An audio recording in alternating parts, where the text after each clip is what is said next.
Assalamualaikum warahmatullahi wabarakatuh. Halo semuanya, bertemu lagi dengan saya Wendy Permana Putra. Hari ini kita akan memasuki materi bab kedua mengenai surat. Apa saja yang akan kamu kerjakan selama 1 bulan ke depan? Nah, ini ada 3 hal yang akan kita lakukan selama 1 bulan ke depan. Yang pertama, kamu akan membaca surat pribadi, lalu kamu akan membaca surat dinas. Yang ketiga, kamu akan membuat surat atau menulis surat. Di slide itu sudah tertera rentang waktu kegiatan yang akan kita lakukan. Ayo kita mulai belajar bersama.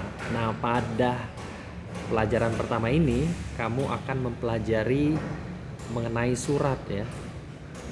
Jadi apa itu surat?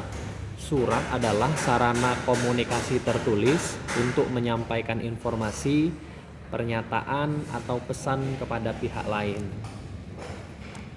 Fungsi surat itu ada 5. Pertama, sarana komunikasi jarak jauh.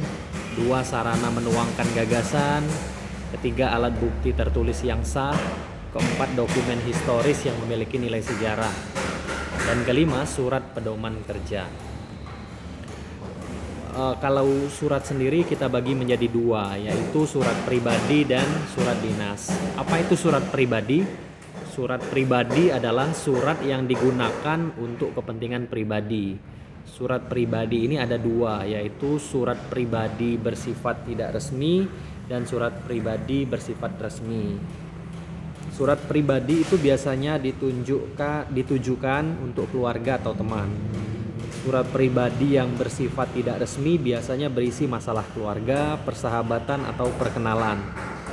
Ciri-ciri surat ini, format atau tata letak penulisan unsur-unsur surat, diksi dan bahasa yang digunakan boleh tidak baku.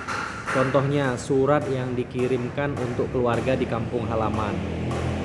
Lalu di surat pribadi yang bersifat resmi itu biasanya ditujukan untuk pejabat, instansi atau organisasi tertentu. Ciri surat ini antara lain format, diksi dan bahasa yang digunakan harus baku.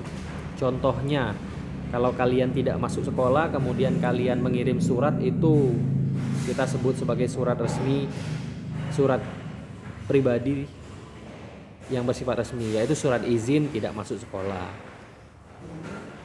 Kalau surat dinas itu adalah surat yang digunakan untuk kepentingan pekerjaan dan berasal dari instansi atau lembaga. Contohnya surat dinas seperti surat tugas, surat perintah, dan surat keputusan. Ciri-ciri surat dinas ini biasanya menggunakan kop atau kepala surat dari instansi atau lembaga yang menulis surat. Menggunakan nomor surat, ada lampiran, ada perihal, menggunakan salam pembuka dan penutup yang baku dan resmi, lalu ada cap atau stempel dari instansi atau lembaga yang bersangkutan. Dan format surat ini tergantung instansi yang menulis surat ya. Nah, ini ada struktur surat. Silakan diperhatikan apa yang menjadi beda antara surat pribadi dan surat dinas. Diperhatikan ya bahwa di surat dinas itu ada kop surat, sementara di surat pribadi tidak ada. Di surat dinas ada nomor surat, perihal surat, lampiran. Di surat pribadi tidak ada. Apalagi misalnya di surat dinas itu ada tembusan, ada inisial. Apa yang perlu diperhatikan? Nah, ini untuk diksi. Jadi ada perbedaan juga ya. Bagaimana pilihan kata yang digunakan ketika menulis surat pribadi resmi atau surat pribadi tidak resmi, apalagi ketika menulis surat dinas. Apalagi yang perlu diperhatikan, ada ejaan.